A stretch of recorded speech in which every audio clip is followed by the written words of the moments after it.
CPIM Pathanamthitta ജില്ലാ കമ്മിറ്റിയെ രാജു എബ്രഹാം നയിക്കും. 34 അംഗ ജില്ലാ കമ്മിറ്റിയിൽ 5 പുതുമുഖങ്ങളുണ്ട്. സംസ്ഥാന സമ്മേളനത്തിൽ 17 അംഗങ്ങളെയും തെരഞ്ഞെടുത്തു. കോന്നിയിൽ 3 ദിവസം നീണ്ടുനിന്ന സമ്മേളനത്തിനൊടുവിലാണ് പുതിയ നേതൃത്വത്തെ പത്തനംതിട്ടയിൽ തെരഞ്ഞെടുത്തിട്ടുള്ളത്. 24-ാം പാർട്ടി കോൺഗ്രസിന് മുന്നോടിയായി കോന്നിയിൽ നടന്ന പത്തനംതിട്ട ജില്ലാ സമ്മേളനത്തിലാണ് രാജു എബ്രഹാമിനെ പുതിയ ജില്ലാ സെക്രട്ടറിയായി തെരഞ്ഞെടുത്തത്. 34 അംഗ ജില്ലാ കമ്മിറ്റിയിൽ 5 പുതുമുഖങ്ങളെയും ഉൾപ്പെടുത്തി. ഡിവൈഎഫ്ഐ ജില്ലാ secretary B Nizam, Kozhencherry area secretary T V Stalin, Iruviyur area secretary P C Suresh Kumar, Mallappally block panchayat president Bindu Chandramohan, PKS ജില്ലാ സെക്രട്ടറി CN രാജേഷ് എന്നിവരാണ് ജില്ലാ കമ്മിറ്റിയിലെത്തിയ പുതുമുഖങ്ങൾ.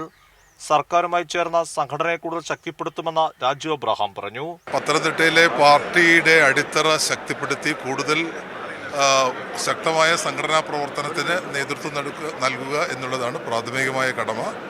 അടുത്തുവരുന്ന പഞ്ചായത്ത് തെരഞ്ഞെടുപ്പിൽ തീർച്ചയായിട്ടും എല്ലാ പഞ്ചായത്തുകളിലും വിജയിക്കുക എന്നുള്ള വലിയ ലക്ഷ്യം നമ്മുടെ മുമ്പിലുണ്ട്. പാർട്ടിയെ ഐക്യപ്പെടുത്തി മുന്നോട്ട് കൊണ്ടുപോവുക.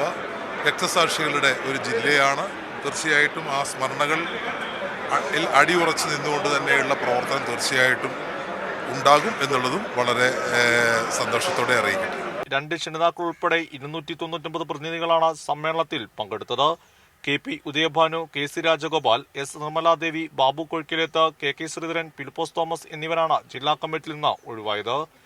പത്തനംതിട്ടയിൽ പാർട്ടിയെ 9 വർഷം നയിച്ച ശേഷമാണ് KP ഉദയഭാനു ജില്ലാ സെക്രട്ടറി സ്ഥാനത്ത് നിന്ന് മാറുന്നത്. 3 ദിവസം കോന്നി വകയാർ യെച്ചൂരി നഗറിൽ നടന്ന സമ്മേളനം പത്തനംതിട്ടയിലെ പാർട്ടിയുടെ ഉൾപാർട്ടി ജനാധിപത്യത്തിന്റെ കരുത്തു കാട്ടുന്ന തരത്തിലായിരുന്നു നടന്നത്. ക്യാമറമാൻ അഖിലേഷ് കുടുംബനൊപ്പം സുജിത് T ബാബു, കൈരളി ന്യൂസ്, പത്തനംതിട്ട.